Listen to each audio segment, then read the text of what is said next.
Hello, everyone. Welcome, welcome. Thank you so much for being here tonight. My name is Melissa Haas, and I am the Director of Development and Programming here at the Southwest Harbor Public Library. I am so grateful that you are all here tonight. Full house. Welcome to everyone joining us online. Just a couple of reminders that for our in-person audience, please make sure that you check out this amazing Women's History Month exhibit that's up all throughout the library. We left the lights on so you can take a peek at the end of the show. And just a quick note that on April 7th, we are going to be hosting a screening in this room of the documentary The Librarians, which is a new documentary. It's kind of gotten a lot of buzz about how libraries are responding to book banning and the rise of book banning in our country. We are recording this performance and it will be posted onto our YouTube channel shortly. Usually it's in a couple days. For those of you joining us online, I will help facilitate. If you have any questions, you can just pop those into the chat. And when we get to the talkback portion at the end, I'll help relay those. And those of you who are here in the room will be able to answer some questions right at the end. We are so thankful to have a nationally accomplished, amazing playwright like Carolyn Gage in our community.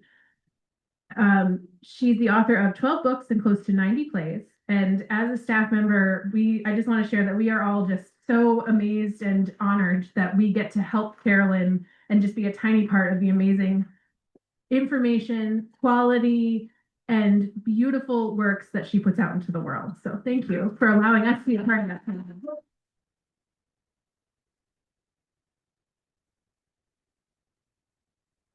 And for those of you who have been to a performance of Carolyn's work before, you know you're in for a treat tonight. And for those of you who this is your first time, we're so excited. So now I'm going to turn it over to Carolyn. So if you would please give her another round of applause and welcome Carolyn Gage.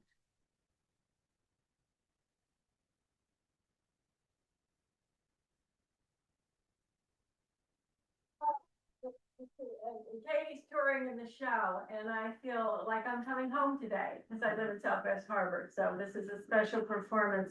The performance is going to be about 55 minutes. There's no intermission, and afterwards, I'm going to do a very brief talk back, which I hope you'll stay for because I feel like it's important. And cell phones. This is the time. Please turn them off, not down, off. Yeah, I'm trying to think, is there anything else I need to say? I don't think so. So with that, I'm just going to, I'm gonna go.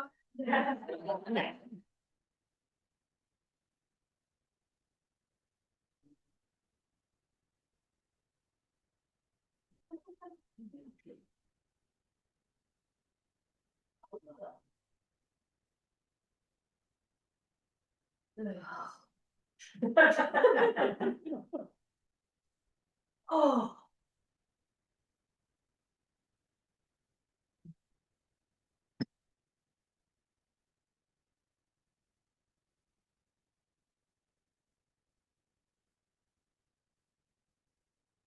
Miss Elizabeth A. Borden of Fall River, Massachusetts, died last Tuesday.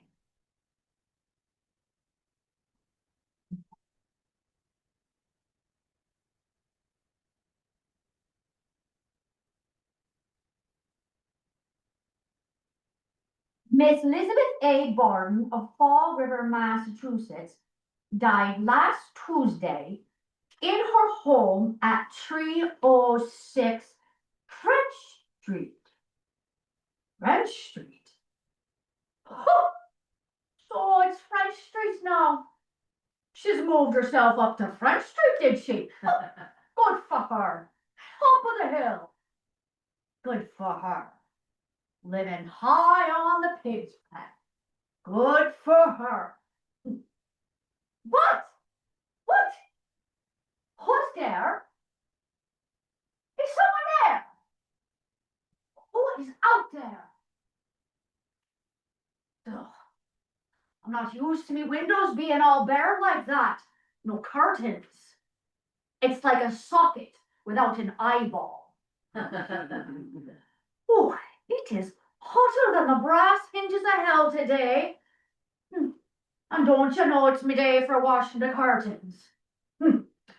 Washing, starching, locking, lace, crochet. Too fine to be twisted through the wringer. Too fancy to be smashing with a flat iron. Ugh. More trouble than a feckin' baby.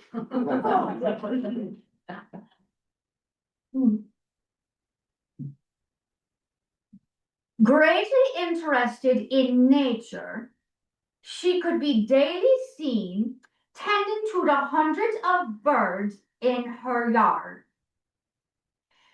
She had miniature houses erected in the trees, and in them the frivolous squirrels made their homes. So she's after making houses for the little squirrels, is she? Right bloody St. Francis she is. Houses for the little squirrels. She bought me a house. Bought me a feckin' farm, she did. A farm in Skibbereen. Well, I've never told a soul, but I don't care. She's dead now. She can rot in hell.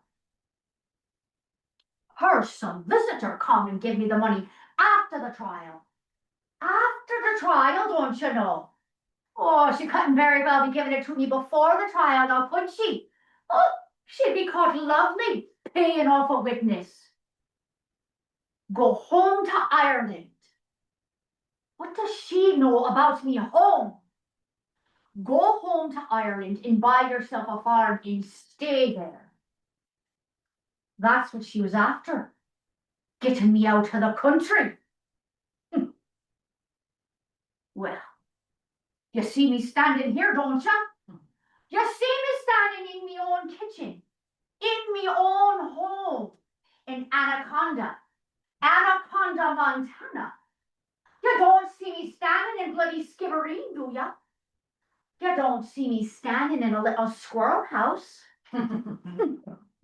Well, I did take that bloody dig out, I did. The old man's money it was. And I did go back to Ireland. And I did buy myself a farm. And I gave it to me mother.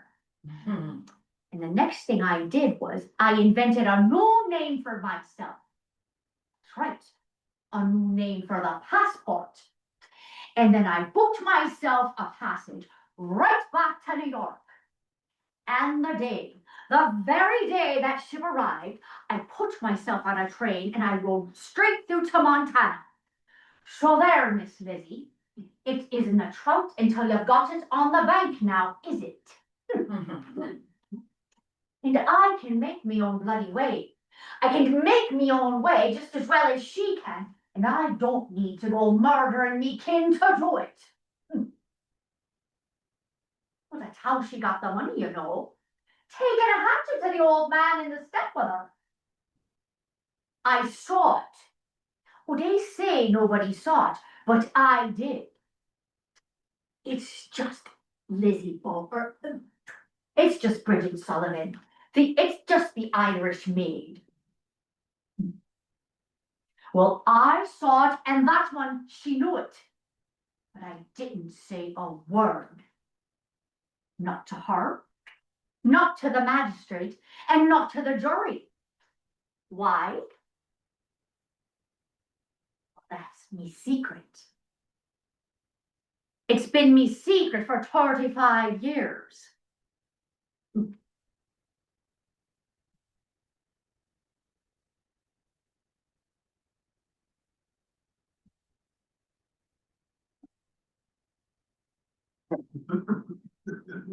Well, here's to you, Miss Lizzie Borden of French Street.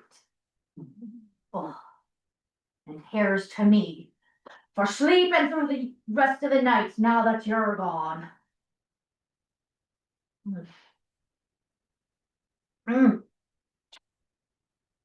35 years of waking up in a sweat. Every recognize it's the same dream. Those lace curtains. The lace curtains hanging in the parlor window. And then there's me, coming closer and closer. And just as I'm close enough to see what's going on behind him, when I always wake up, shaking and sweating and crying out like I've seen a corpse. Every second night, the same thing. Those lace curtains. Well, they never did find the dress she was wearing or the hatchet she done it with. They wouldn't have needed to if I'd have told them what I'd seen. Oh, she'd have hanged. She'd have hanged for certain. It was myself and myself alone that saved her bloody neck, and she knew it. Well, she's gone for her tea now.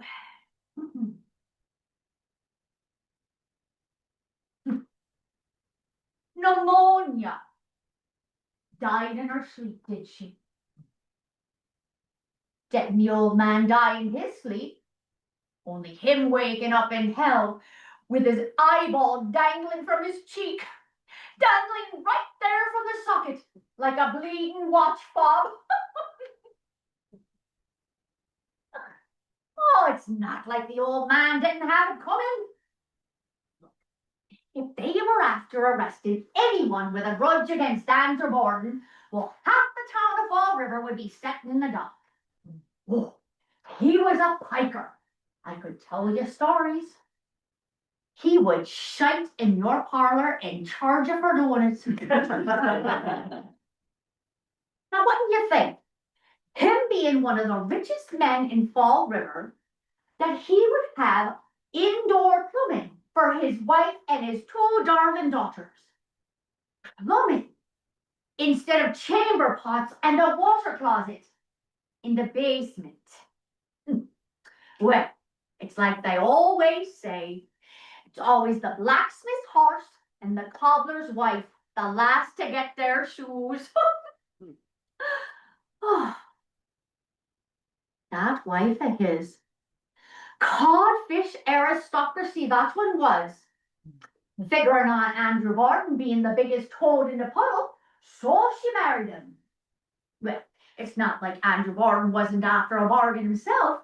What, with him being a widower with two little girls? He figured it'd be cheaper to keep a wife than it would be to hire a housekeeper. Oh, there's no old sock that can't find an old boot. Oh, it is raining fire today. Abigail Borden. Oh, she had a face on her like a bag of chisels. Never once, never in the 3 years I worked for that family, never had I seen a smile on that woman's face, except for one time, and that being on the day that she died.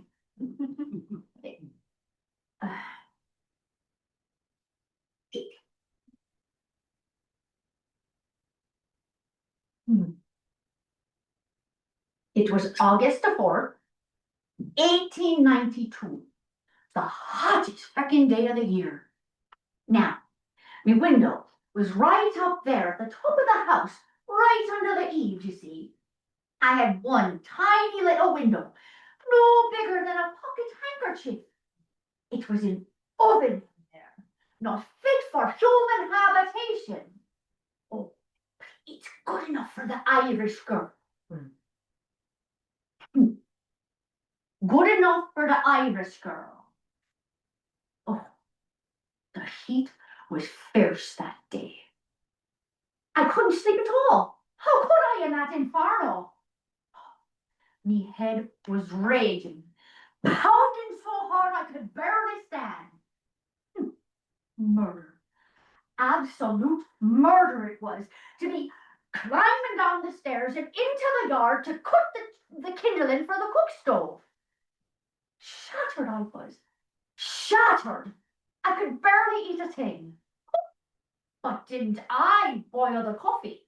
And didn't I heat up the mutton for the family?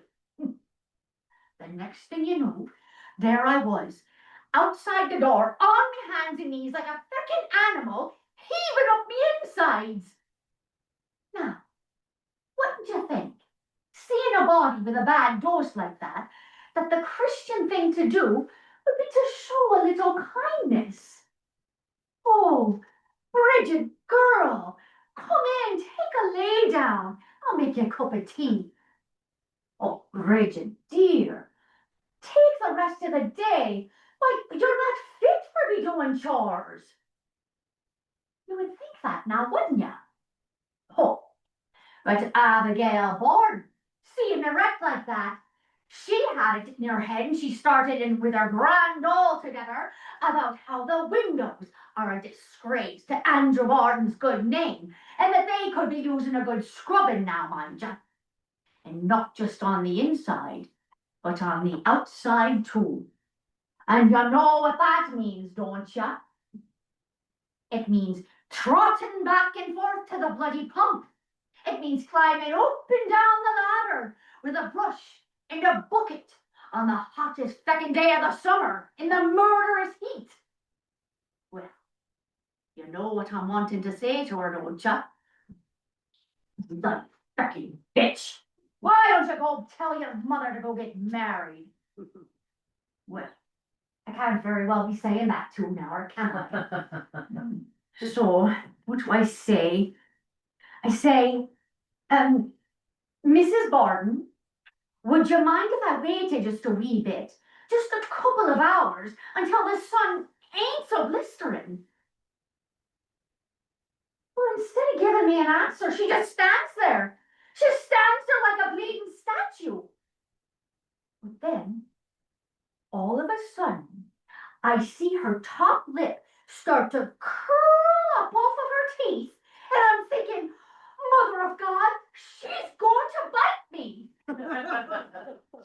Then her bottom lip starts to curl up to the corners, and I'm thinking, Jesus, she's after swallowing her own head.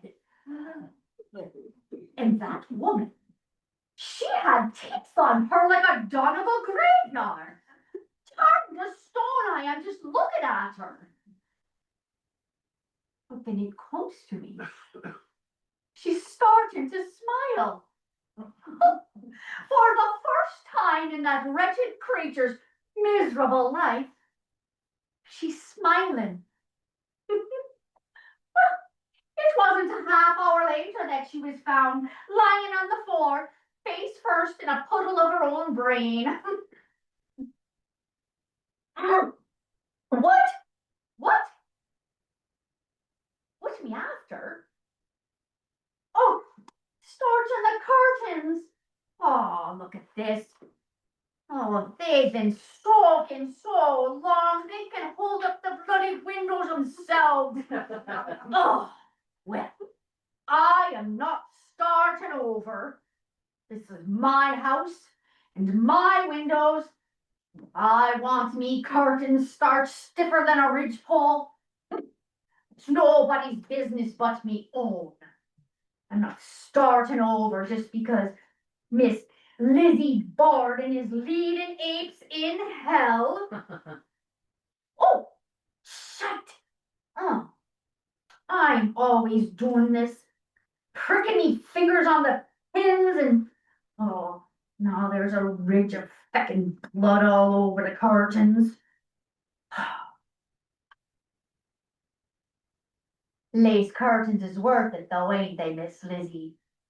It lets them that's on the inside see out, and keeps those that's on the outside from seeing in, and that's just the way the Bordens wanted it. I bet that's what she was thinking on the day that she died. She could see outside, but those that's on the streets, they couldn't see in. Oh, but she forgot.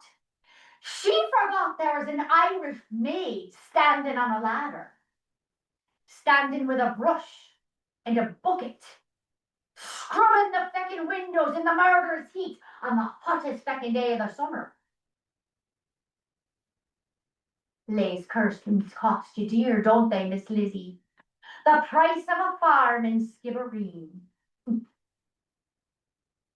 Oh, I used to watch me mum crochet curtains like this at night, destroying her eyes by candlelight, making the curtains that she couldn't afford to hang. Curtains for the English. Well, it is myself owning the curtains now. That's right. It's because it's the Irish that run this town. It's the Irish that own the Anaconda mine. And they post the hiring notices in Gaelic, don't you know? Anglos need not apply. And it's the Irish that pay more than all the mills in Fall River. Double the wages. Now, that's because there's no windows in a mine. It's all the same bloody day down there. No Sundays, no holidays. Oh, there's no sun to be rising or setting. It's all the same bloody day down there. Much the way it is in hell. Oh. Oh. She was a clever one. She fooled them all. Fooled the whole town. Listen to this. Teaching Sunday school to the Chinese working at the mills. Volunteering at the hospital. Joining up with the temperance union. The temperance union. A touch of whiskey would have done that one some good.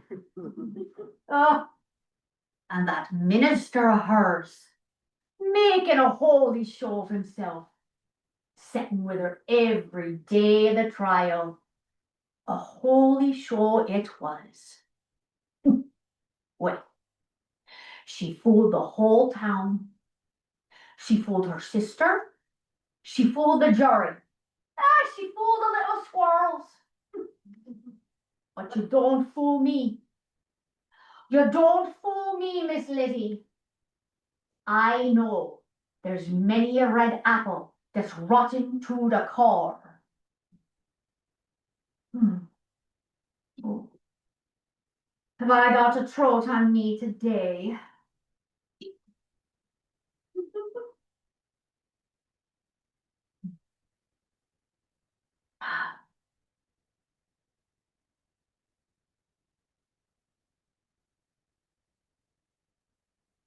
She was a Tommy.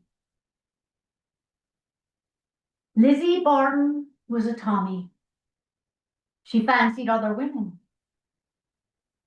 Lizzie Borden was a Tommy and she was courting me. Courting me like a sweetheart. There was never a man in Fall River half so keen that courted a woman half so keen as Miss Lizzie Borden courted the poor Irish maid hired to clean her father's home. And I would have gone to my grave a spinster and gone gladly, if only for the privilege of making up her bed in the morning and washing out her linens at night. I would have done it for free, done it for love. I worshipped the ground that she walked on. I loved her more than me kin. 14 brothers and sisters, and it was her, the bloodiest murderer on the continent that I loved. Why? Well, why not? She was the first person that treated me like I was a decent human being. She listened to me stories. Stories of Ireland. Stories of my drunken pa, the martyr of a mother. Stories of the... Oh.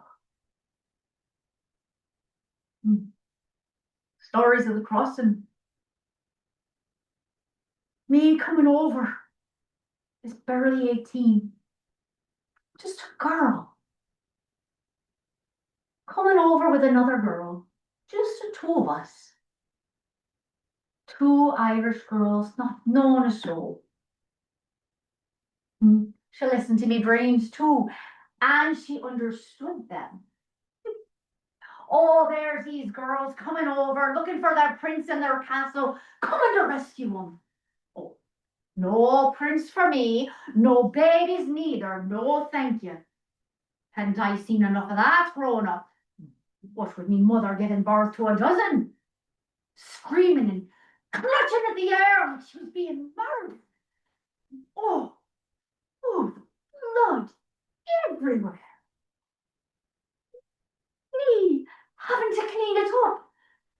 Just a girl. No, Miss Lizzie, she wasn't wanting any babies neither. What did she know about being a mother? Her mum died when she was just 2. She was useless with the little ones. No, Miss Lizzie was wanting the same thing I was. We were both wanting a heart that we could call our own.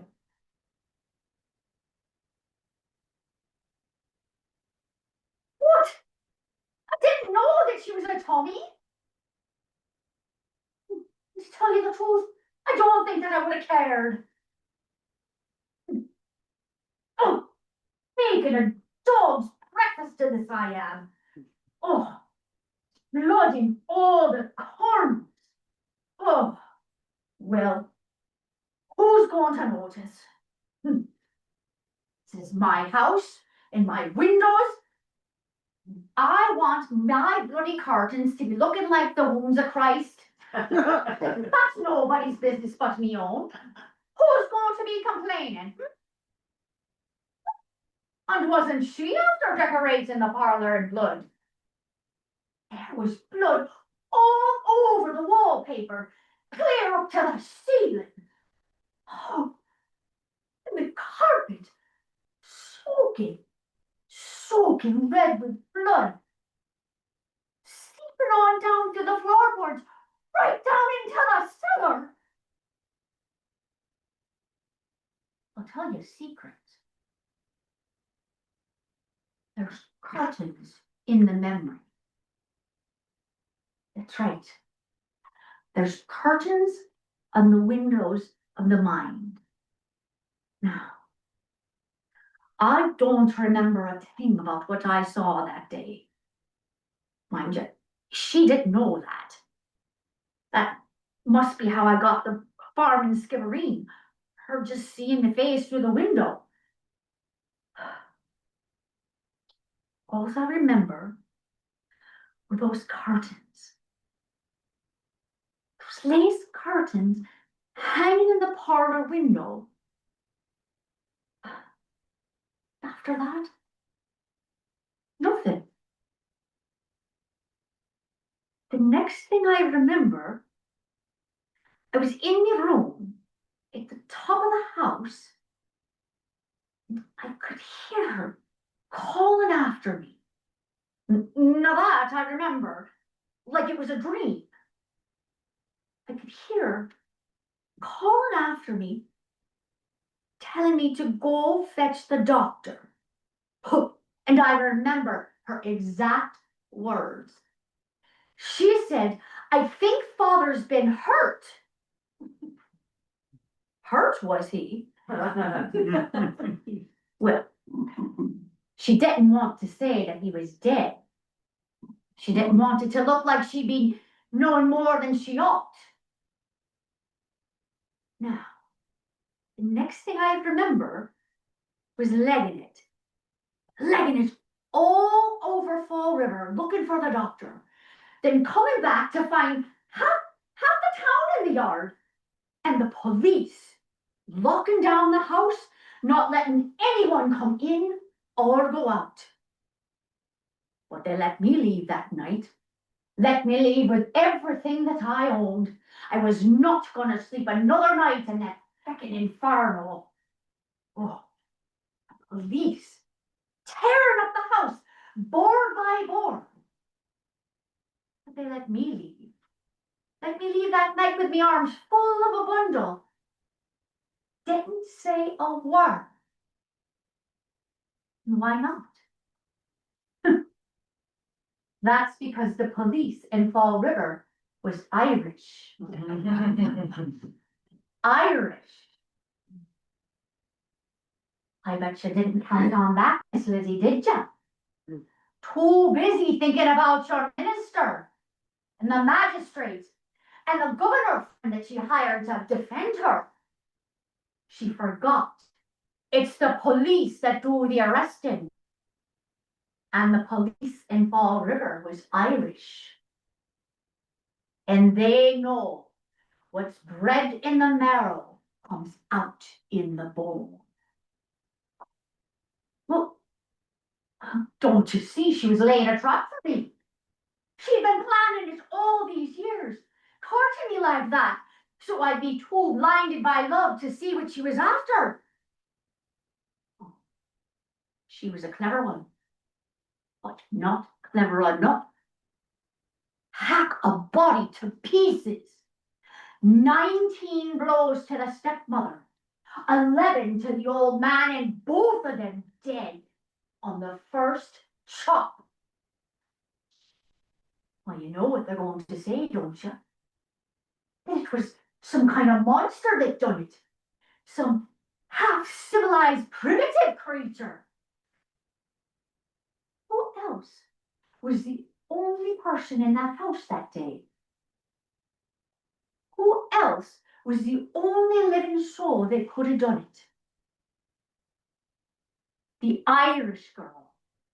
And the whole world willing to believe that the Irish is nothing but a shower of savages.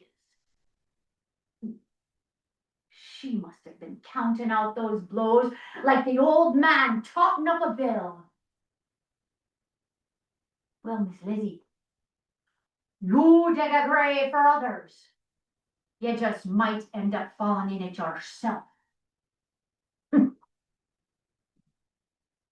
I'll tell you the capper. Now this happened just before the murders. Andrew Borden took the cost of teapot out to me wages. 3 years I worked for that family, sunrise to sunset, 6 days a week. And that being the only thing that I ever broke, a teapot with a feckin' crack down the side of it. Well, the old man takes the money out of me wages to buy a new one. But I say it wasn't a new one that I broke. And I said so. And you know what he said? No one sells old ones because they're not worth anything. Now wasn't that just my point? Well, the old man goes and takes the money out of me wages because he can. Andrew Borden wouldn't give you the steam off his piss. Well, I didn't cross the ocean to be cheated out of me wages. So, the next time I was cleaning his room, I saw his purse. And I just reached in and took the money out. Don't you know, the old bastard counts his money every morning. And of course he knows it's me that took it. Well, I didn't say a word because it's not stealing to take back with your own. But of course the old bugger, he goes and he calls the police. And I'm thinking, oh, I'm tot rotten now. But then Miss Lizzie, of course she knows that I took it. But she steps up and she said that it was her. It was her that took the money because she was after buying ribbons for a dress. Well, the old man, of course, he knows that she's telling a fib, but she shows him the ribbons. I saw her standing there with her hands outstretched, full of ribbons. Every color of the rainbow. Ribbons. There was nooses, little tiny nooses. Myself too blinded by love to be seeing it, I thought she was a bleeding saint.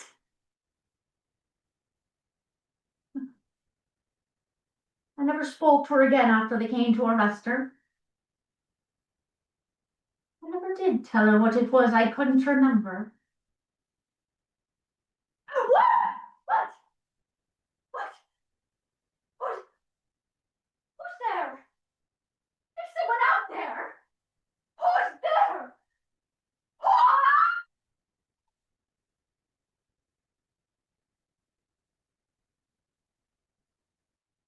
Jesus, I see it. It's a face that I'm seeing in the parlor window. You're not seeing a murder at all. I see a face. Oh, it's the face of my mother.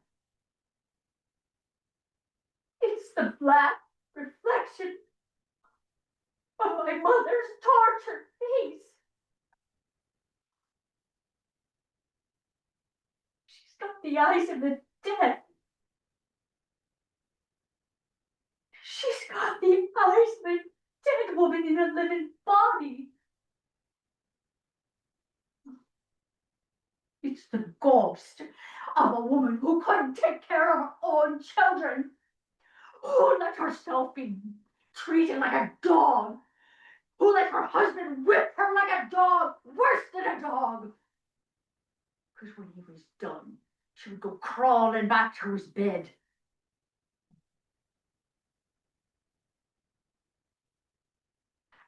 Oh.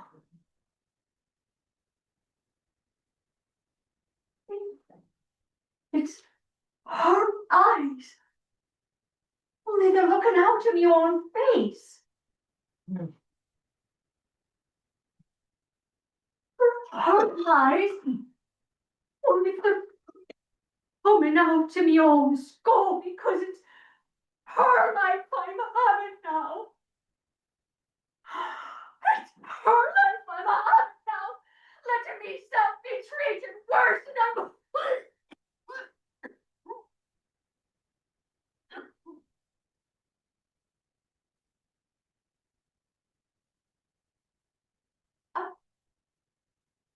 I dropped the bucket. I dropped the bucket right there. It was full of water. I down the ladder and I went into the house.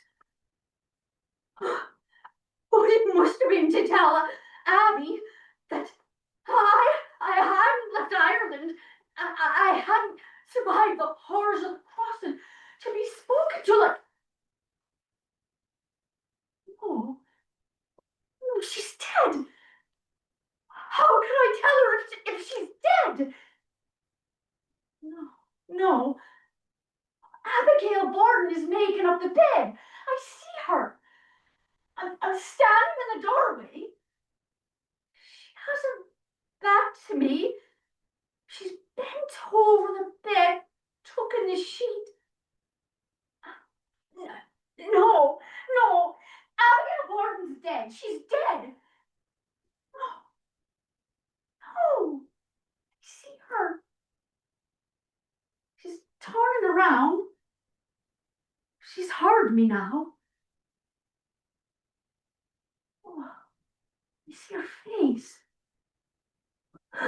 She's starting to smile again. No, no, she's dead. How can I be telling? Oh, she's dead. No, no. What? What? She stops. She's looking where? Oh, she's looking what? No, no, she is dead. How can she be looking? She what? Why is she looking at me hand? Oh, she's looking at my hand. What's in my? Oh, no. That's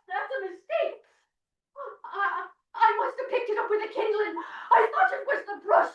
What is a hatchet doing in your hand?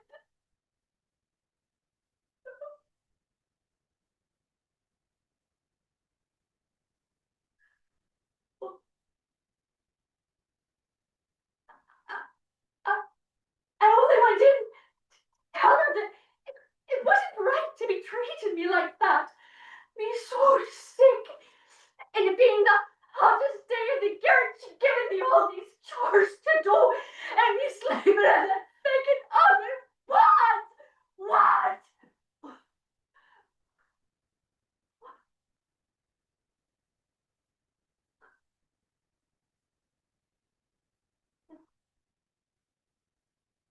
Could kill a woman with work.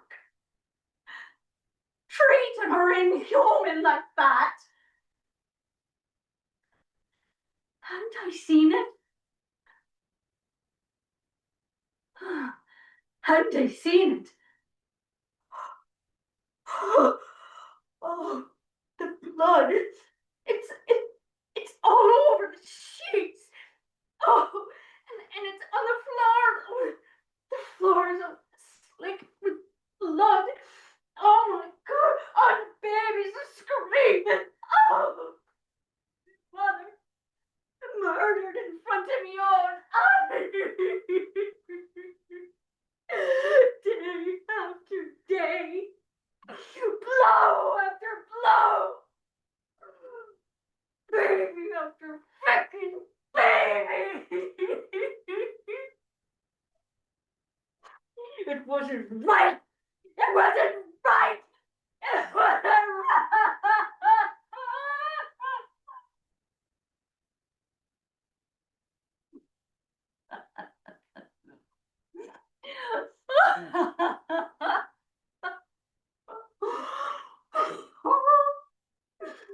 Abigail Borden is afraid of me. She's afraid of me.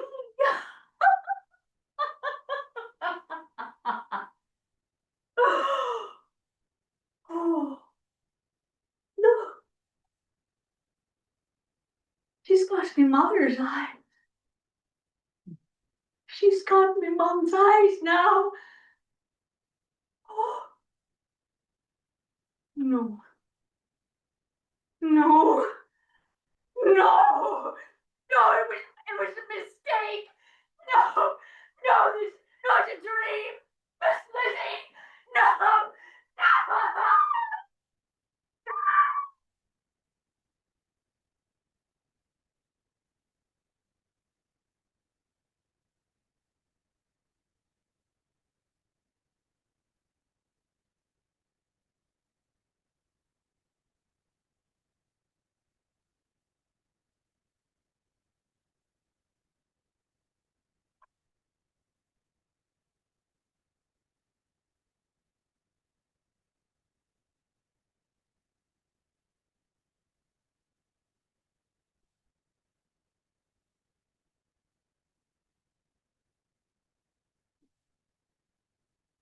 Oh, I'm covered in blood.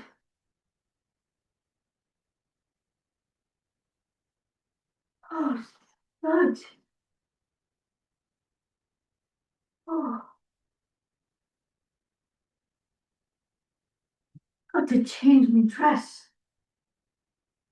I got to go to work. Oh,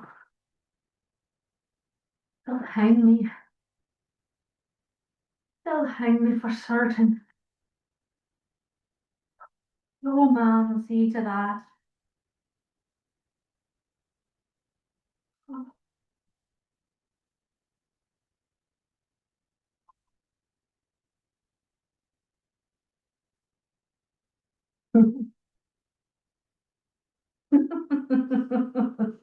No, no, won't hang me. Because he'll be dead too. They'll both be dead. They'll both be dead. What? What? been hurt? Oh, I think so too. Oh, it's the doctor you'll be after. Oh, the bleeding doctor.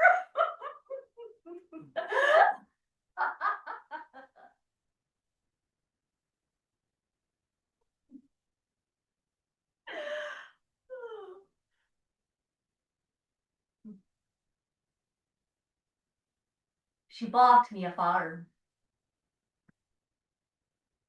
A farm in Skibbereen. To keep me out of the country.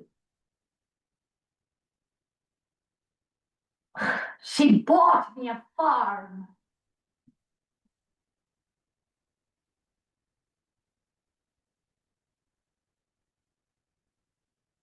When your hand is in the dog's mouth, you have to withdraw it gently.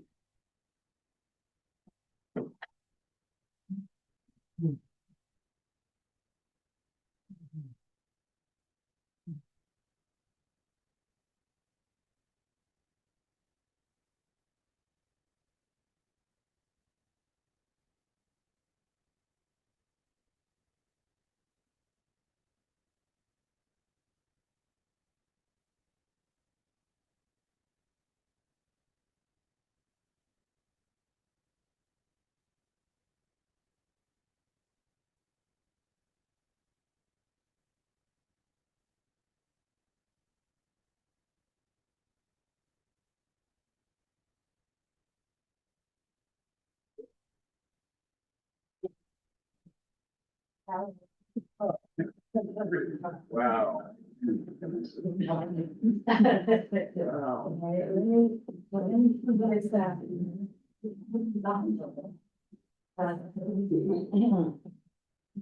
I on? Wait, oh no, I have to hold the thing down.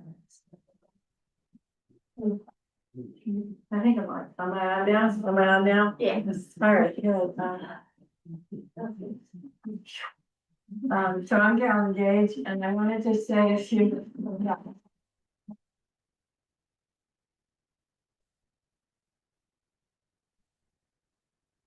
wanted to say a few words about the play. I was interested in Lizzie Borden because it turns out she was in a relationship with a woman who was a very famous actress. So I'm like, oh, lesbians, theater, this is gonna be great. But the more I read about the trials, and they're very well documented, the more things just really didn't add up. And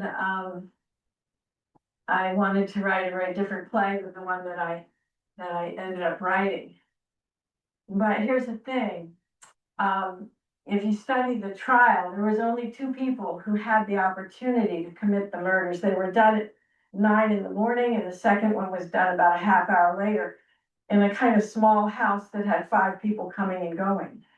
Not a great plan, just if they're planning axe murders, that's not a great idea.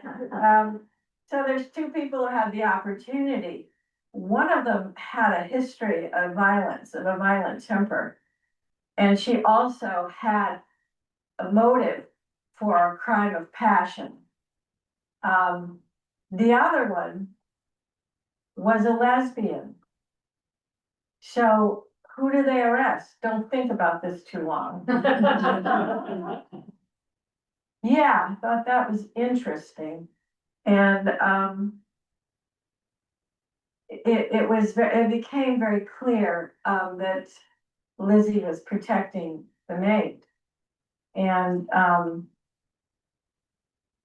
she had a crackerjack, she had a lot of money, she had a crackerjack team of lawyers, one of them was a former governor of Massachusetts. And they're not stupid, they're like, well, Bridget did it, so they go around town and they talk to people that she worked for, and she had a long history of being fired for a violent temper. I'm kind of thinking she's working for the Bordens because there's no children. I'm thinking maybe children are a trigger for her. But in any event, yeah, she had that history. And when Lizzie saw that that was the defense they were building, she was like, no, no, stop those investigations immediately, and we are not using any of that. You're going to defend me along the lines, there is no evidence that I committed it, which was a risky strategy, much easier to be like, that's who did it, you know? But she would not let them really give her a strong defense. And I thought that was really interesting. And I also thought it was fascinating that as soon as the trial was over, her lawyers went to Bridget and gave her a one-way ticket, which is not cheap, back to Ireland with enough money to buy a farm. And, you know, in my play, in my conceit of the play, that's her proof, you know, that Lizzie was getting around, you know, because she witnessed it, blah, blah. But I'm looking at it and it's like, it's only a question of time. It's a small town. It's a gruesome murder. Lizzie was acquitted by that jury. And they were a hanging jury. There was a lot of pressure on them to come up with somebody who did it so everybody could sleep at night. And they still acquitted her. And I'm like, that is really interesting. And I feel like Lizzie knew it's only a question of time before they hit on the maid. And she will hang, absolutely. And so she got her out of the country. And I thought of how, there's a thing in lesbian culture called butch excellence. And it's a real thing. And Lizzie was kind of butch. And I feel like it's a thing that happens because it's a masculine women that went into the trades with men first. And you had to then be 10 times better than a man. If you're the first woman into, some of the women of my generation know that very well. And so this idea of which excellence happens. And I'm thinking about how Lizzie Borden, way over 100 years later, almost everybody in America knows she committed these murders. And I'm thinking she had this mission to deflect attention from Bridget. And she did it so well that Bridget didn't hang, but not only that, 100 years later, all over the world, everyone still believes she did it, even though she was acquitted and there was no evidence. I'm like, that is some butch excellence. Next time you hear Lizzie Borden chicken ass, I want you to think, butch excellence. Yeah. But I do think it's interesting, the person with the temperament and the motive and the opportunity is not the one they arrested. And it made me think of another lesbian who was shot in the face. And that's on videotape. That's not hearsay. That's on videotape, on several versions of videotape, one of them taped by the assassin.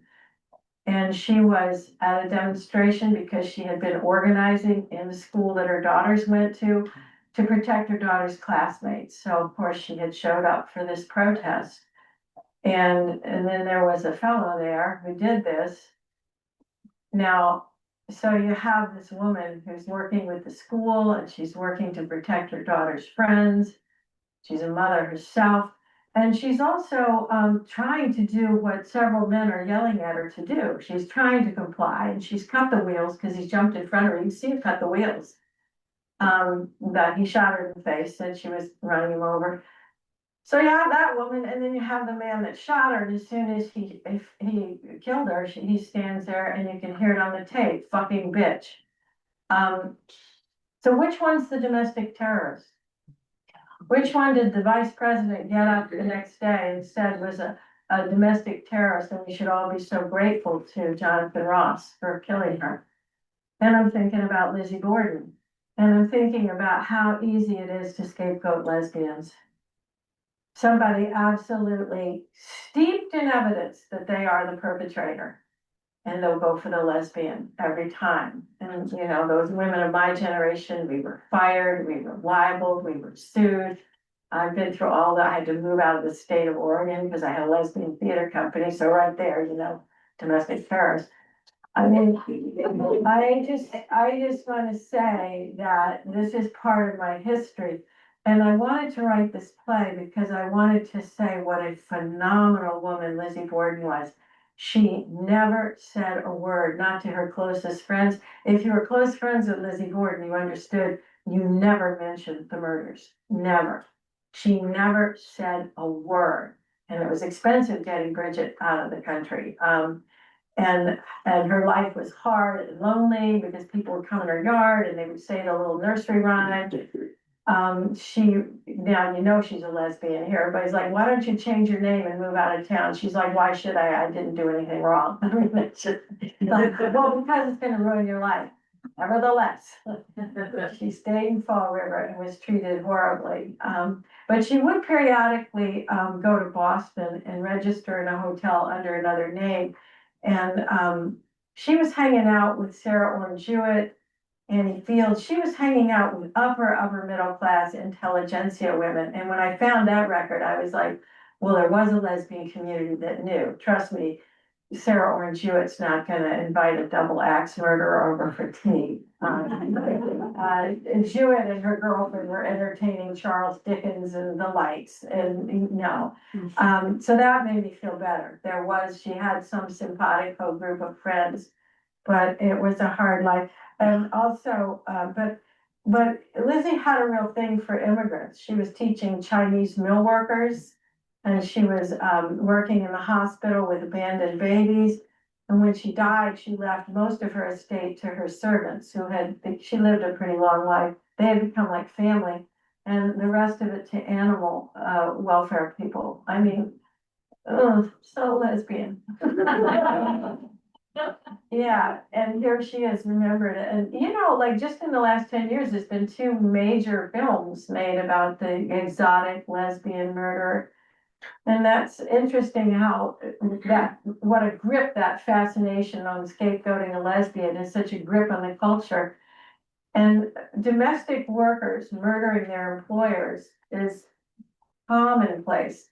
The crime reporters that came down from New York, the whole world came to Fall River for these trials.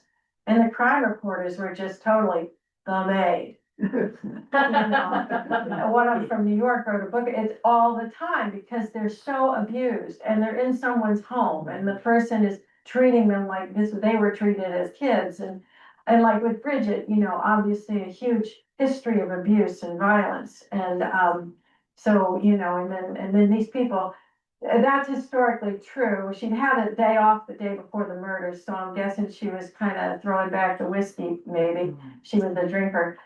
So she's hungover, but it was like 70 degrees at 7 in the morning. It was one of those kinds of days. And the washing of the windows. And she just snapped, like half the windows were washed. And then they just weren't. And I think she's halfway through it. And meanwhile, she's walking by the wood pile and go to the pump. And it's like, you know what? This could all be over. Yeah. Yeah, it was a crime, clearly a crime of passion.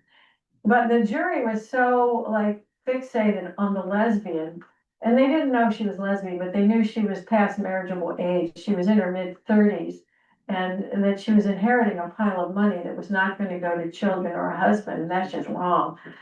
So they said the motive was inheritance. But if you want to murder somebody in your family, you can take notes at this point. In order to inherit all the money, you should probably not do a double axe murder in broad daylight with people walking in and out of the house. Because you're going to never be able to use that money because you're going to be in prison, or in this case, hanged. So that was just insane. I mean, we all read the crime stuff. If you're going to do that, you slowly poison them, or you go on your honeymoon and they fall off the cliff taking a picture. You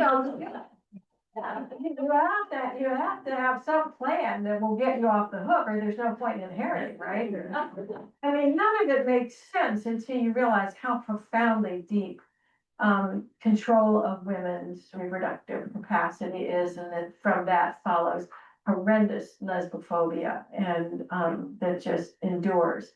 And as we are sitting here, my tax dollars are paying for a witness protection program, which means the government's paying the rent for Jonathan Ross. And he's been given another name and another papers, and he's still on payroll for ICE. And when they are asked about, are you going to change the status of Renee Good? It's like, oh, we're still investigating. He's in a witness protection program. Anyway, that makes me crazy. I want to say a couple of words about Katie Migdal's performance. This is a really difficult piece to do because, well, first off, a one-woman show is like, you know, when you go into but you know, the cage of the lions and you have the chair and the whip and that person's popping over here and this person just crossed over. So you're reading the room all the time and then you're trying to read the lines and you find to be somebody that you aren't. And in this case, she's doing all that stuff, but she's playing a woman whose entire disk operating system is going down. The files are dumping and she's in the past, she's in the present, she's in the future. It's like I always say, the wheels are coming off the bus. So you're with extreme control that it takes to manage a one-person show. You're playing someone who's losing all control at the same time. And it's a real masterclass in acting. So I just want to acknowledge the incredible amount of work.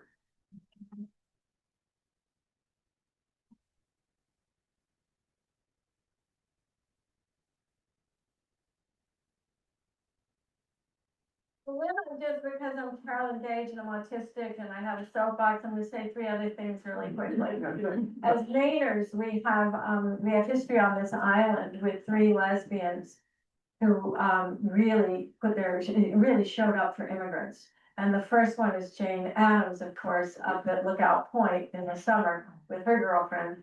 And she did Hull House, which was servicing Jewish, German, Italian, Irish, just huge immigrant communities, offering, you know, all kinds of cooking classes and foreign language, you know, English as a second language, and also cultural offerings. They did music and they did plays in Hull House. It was just a gift to the immigrant community. And then there was Frances Perkins, who was lesbian. You wouldn't know it though, but she had a husband early, but he was extremely alcoholic and was institutionalized in the late 20s or when he was in the early 30s, and he was institutionalized the rest of her life. So she had two women who were life partners after that. One of them died in her 50s, and then there was another 12-year relationship after that with the woman. So I put her in the club. She's a lesbian, and she would come up here and stay with her lesbian friends in Southwest Harbor, Fertile Point. And Frances Perkins was the Secretary of Labor all the years that Roosevelt was in office, FDR, and immigration was in the Department of Labor, where immigrants were treated as laborers. Hello, Department of Labor, immigrants. And she was being ordered by FDR to maintain these really slim quotas for the Jews that were trying to come over in the 1930s. And she was like, open the door. They're all going to be murdered. Open the door. Open America to anybody coming out of, any of these Jews coming out of Germany. And FDR is like, that's not an election issue. I'm not going to do that. And they had huge fights about it, and she would not budge. So he took immigration out of Department of Labor and put it in the Department of Justice, where it's about not labor, valuing them as labor, seeing it as a labor issue, but seeing it as a punitive, let's get the criminals, let's get the undocumented and freedomless criminals. And today we have ICE. None of that would have happened if he had left a lesbian in charge, just saying. And then we have one of my favorite, Frances Keller. She was the one living with Mary Dreyer, her partner, in Southwest Harbor. And she was the head of the New York Commission on Immigration. And one of the things that she did that was so wonderful, that was like a federal, not a federal, but a state office, you know, downtown, you know, nice room with the corner windows and all that. And she's like, no, we're going to go where the action is. So she moved the office down to kind of this dumpy place on the docks. She's like, the point of contact, when they step off the boat, when they come back from Ellis Island, we are going to be there with the list of legitimate employment agencies, with the list of safe hotels, because the traffickers are all on the dock. And if they're speaking the same language to these exhausted and confused immigrants, I have a waitress job for you, and that girl's never seen again. Or doing the trafficking of slave labor of these immigrant males, again, never seen again. So she just moved that office to where it was at, and of course, it was a much less comfortable office, but she was all about, we need to be effective and not worry about being comfortable anymore, and I think that's a lesson for all of us today. And then the final thing I wanted to say, I had a whole bunch of books this weekend, but Katie did some shows at Falmouth and I sold out. I have one collection of plays left. So if you want that, talk to me afterwards, because we sold out all the books. I think that's, and then I'll take some questions for me or for Katie. That was a master class in acting. That was really an exhausting thing. It's been such a privilege to work with Katie. She's doing much of my other stuff at the Historical Society this summer. Any questions? Yes, and speak up, because we're on all kinds of, Zoom here. Now, these are more for Katie. How many times have you performed this? First question. Second, how do you approach something that's like an hour-long monologue, even without all the acting part, just getting it here? I think I've done it, what, 6, 7? And you did twice here. You did Jessup Historical Society, 2 at Falmouth. This is her Yeah. 5th performance, but she's got 2 more on the book, 3 more on the books. 3, Yeah, maybe 4. yeah. Yeah. And looking for venues, by the Yes. way. I always say children's birthday parties.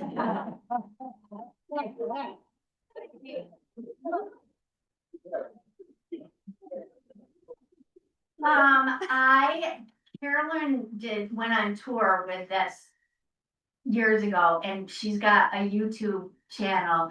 So I listened to it over and over and over again at work. Honestly, yeah. I work at the Jackson Lab, so I'm pretty sure my mouse room is really sick of it. But yeah, my schedule does not allot me to sit down every night and read and learn, so I had to do it that way. Yeah. But whatever works, whatever gets it in there. Yeah. Thank you. Mhm. Yes, Didn't Roosevelt turn the boat away from entering the harbor? our history is shameful in the 30s. And it wouldn't be if he had let Perkins do her damn job. Yeah, exactly. And also another thing, she had a fit over Manzanar. That Japanese internment camp, Yeah. if immigrant, and they're not even immigrants, they're citizens, but it probably would have been in her wheelhouse, but it was long gone into Department of Justice by then. But she absolutely had a fit. She's like, this is illegal. It's unconstitutional. It's going to be a shameful episode in American history. But, but she wasn't playing politics. She was doing her job, and everybody else was playing politics on it. But she was, she was right. She was right about everything. They were taking anybody who was an immigrant, illegal or legal, who was working, doing labor organizing, and a ton of the labor organizing was immigrants. Department of Justice, let's just, we'll just deport all of them, but they're citizens, doesn't matter, they're troublemakers. And again, that was around the time they took it away from her, because she was really fighting to keep these folks in the country, because it was Department of Labor. So anyway, my soapbox is over. Any other questions? She's doing this in Winter Harbor in August, yes. I just wanted to say, when you got into your fits of rage and looking at the vision up there, this room reverberated. And I thought that was a plan, device that was like magnifying your impact. I don't know if It's you. that microphone. And when she hit a certain volume, there was a reverb thing there. That's good. That's it. No, we played it. Yeah, Yeah, but it made it strong. Thank you so much. yeah, Hey, Jake. I just want to say, it's nice to hear your normal voice, because your Irish is so good. Yep.